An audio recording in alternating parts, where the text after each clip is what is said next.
Written in 1995, after both the first and second waves of feminism had crashed on our shores, and in the middle of the post-structuralist tidal pool of the third, The Rules preaches a message that could be described as old-fashioned. Victorian, even. Chapter headings include, "Don't talk to a man first, or ask him to dance," and "Don't stare at men or talk too much," which sounds like the advice a fictional grandmother would give her young granddaughter in a made-for-TV movie about the Amish. Most worrying is this: don't discuss the rules with your therapist. Surely it's a red flag if a book is encouraging you to behave in a way that you should hide from your therapist. The main concept behind the book is that you're meant to make him chase you. Forever. Apparently, by seeming like an elusive creature unlike any other, who never looks a man in the eye, only speaks when spoken to, and with no discernible thoughts or opinions, you'll be the sexiest damn thing on legs. Stick that in your post-structuralist pipe and smoke it. The idea seems to be that you repress your entire personality in order to become some sort of mysterious feminine ideal. Be feminine, the book advises. Don't tell sarcastic jokes. Don't be a loud, knee-slapping, hysterically funny girl. Be quiet and act mysterious. Act ladylike. Cross your legs and smile. As I tended to feel more like smiling when opening my legs than when closing them, I was a bit worried about how suited I was for this challenge. The Rules had some comfort on that front. You may feel that you won't be able to be yourself, but men will love it. I was daunted. But at the same time, I could see there was a method to the madness. Here's the working ratio.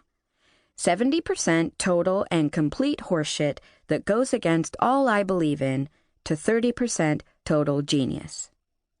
The more I read, the more I wondered if it was actually, well, empowering in a way. Rules girls don't date men who don't want them, the book proclaims. And if a man really wants you, he'll chase after you. He'll make the effort. I thought briefly about Adrian and football focus, and the distinct lack of effort that had come from him in recent months. I tried to distill the essence of it to Lucy after work that night. So, you're not meant to call him, ask him out, talk very much, return calls, or look at him? I nodded. That sounds grim. Lucy took a drag on her cigarette, looking pensive. How are you meant to flirt? That's the thing, you're not. Or at least you're not supposed to flirt in the way we flirt.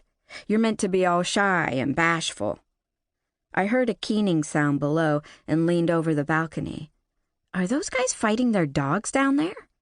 Lucy looked over my shoulder. I think it's a drug deal, actually. Anyway, according to this, we're meant to be intangible, like some kind of wood nymph.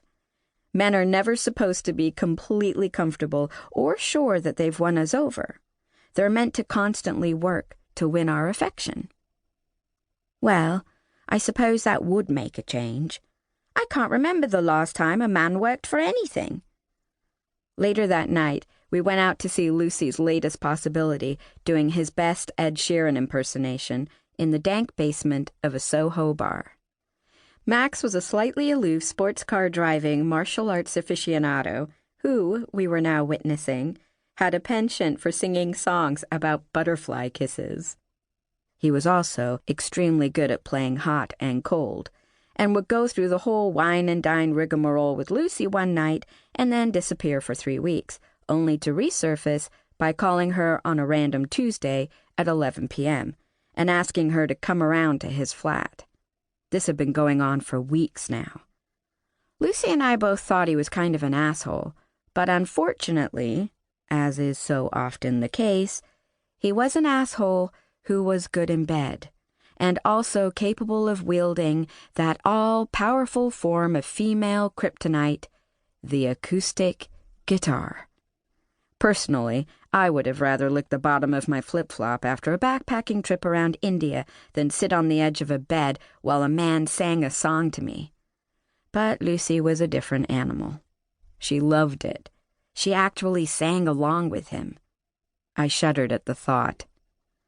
As Max rounded out his set and stepped off the stage to a smattering of applause, he glanced over at Lucy, flashed a killer smile, and gave her a wave.